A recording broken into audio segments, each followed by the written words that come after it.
Hey guys, today is all about how to install your own box braids. Yes, I mean like a pro. When I get done with you guys in this tutorial, you too will be doing your own box braids like a pro. Alright, let's get right into it. Here's a snapshot of a couple of things you're going to need to complete this tutorial. Everything I'm using will be listed in the description bar below this video. Okay, let's get into this amazing ombre hair. I used 8 packs of the black, lilac, and gray ombre hair from Catface.me. Make sure you guys use checkout code MATV to save some money. Now what I'm going to do is prep my hair.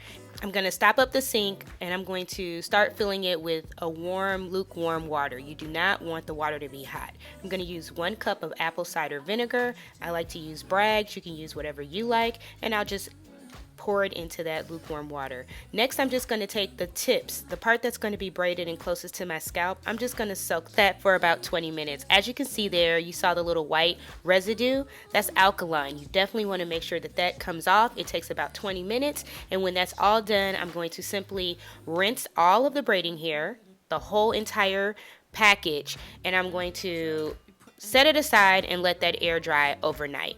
Alright, I am starting with freshly deep conditioned, all of that good stuff on my natural hair that's blown out. Right now I am applying my moisturizing cream because my hair will be braided for about 4 weeks. So I want to make sure that I am locking in the most moisture at this point. I am now going to part my hair into 3 working quadrants. This allows me to work through each one of these sections quickly and effectively. Now I'm going to take my braiding hair that is completely dry, see it's all good, and I'm going to start measuring out the size I want for my braid.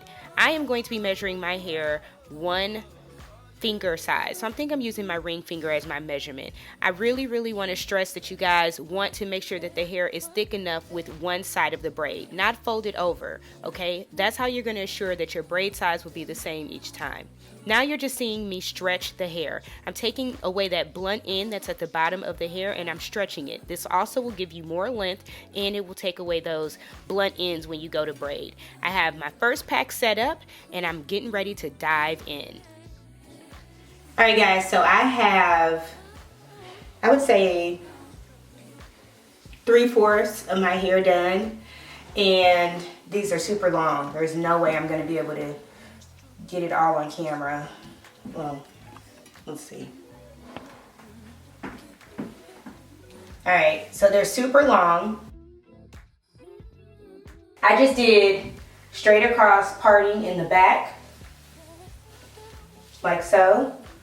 And I did bricklaying. So everywhere that there's a space in my original row, I laid a braid in between it.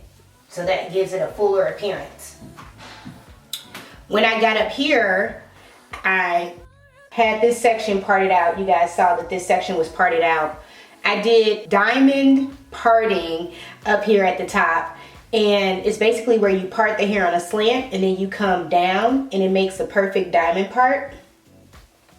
I like doing that on the front perimeter because it allows the hair to fall in between the spaces and it gives a very full illusion. As you can see, this is my thinner side as far as density because I did not do a middle part. I don't wear middle parts really, so I wanted to do a side part and then just have all the hair be even. So that's where I'm at right now, and I'm about to walk you through how to put the extensions in and do it so easy. Like seriously. My first step is to part out my section of hair I'm going to work with and apply some edge control. Next, I'm going to take those section pieces that I already showed you in the beginning of the video, and I'm going to split that in 3/4 and 1/4. 1/4 is going to equal 1 leg of the braid, and the other 2 are going to equal the other 2 legs of the braid. I'm removing all tangles, and I now have 3 evenly distributed sections, which will give me the most equal and even looking braid. I'm going to put that to the back of my head. I'm going to split my section braid part in half. See that? I got 1 leg of the synthetic hair attached to that half a section, and then I'm going to loop through and grab the other section as well as another leg of the braiding hair. Let's watch that again. Split my real hair in half. As I'm splitting, you can see that I add that synthetic hair into that 1/2. Okay, you see that? So I got 2 legs and then the one in the middle is with the hair. I'm going to grip the other leg from the back. It's very loose. It's okay because when you go to slide your hand back and grip it from the other side, you now have a taunt braid with all of your edges snatched, but in a good way, not in a bad way. We are all about keeping edges around here. And you can just proceed to braid as you normally would. I like to take the braid and pull it to the front of me so I can underhand braid it, which gives me a tighter braid. It allows my real hair to stay in and not separate from the synthetic hair, and of course it's a quicker way to braid. Ever told you that I had better? Yeah, you know I got jokes. And I'm always said in your how I feel. Go through my quotes. I'll be writing down every single. Okay, let's see it again from a different angle. Edge control on the root so you can have good friction.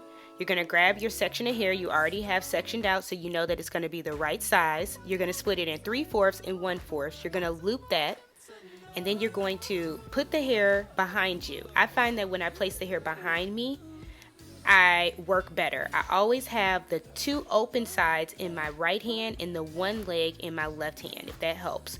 So I have 2 legs. I'm going to split the hair in half, and I'm going to hold that with one of the legs of the synthetic hair. And then I'm going to proceed to just braid.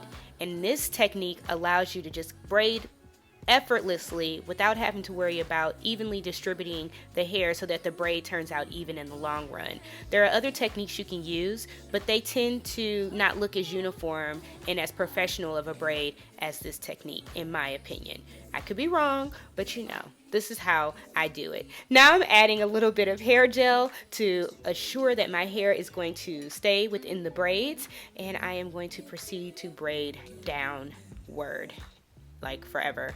It literally took like 4 minutes to braid one braid because it's so long. This hair comes down to the middle of my bottom. Like, you guys, it's that ridiculously long. Like, I almost couldn't finish braiding because I ran out of arm space. So yeah. 12 hours later, and it was well worth it. Look at these braids. They are absolutely beautiful. They're such a statement with the ombre hair. I didn't have to do the ombres manually. It was a blessing to have this Catface hair. All I had to do was just braid my hair. I have about 70 something braids in my head, and you guys, they are absolutely gorgeous. So make sure you guys are subscribed. Make sure you thumbs up. Comment in the sections down below. Is this something you can see yourself doing? Maybe you can get a friend to come over and help you. It'll be a lot quicker. But I hope you guys enjoyed this tutorial, and I'll see you in the next one. Bye.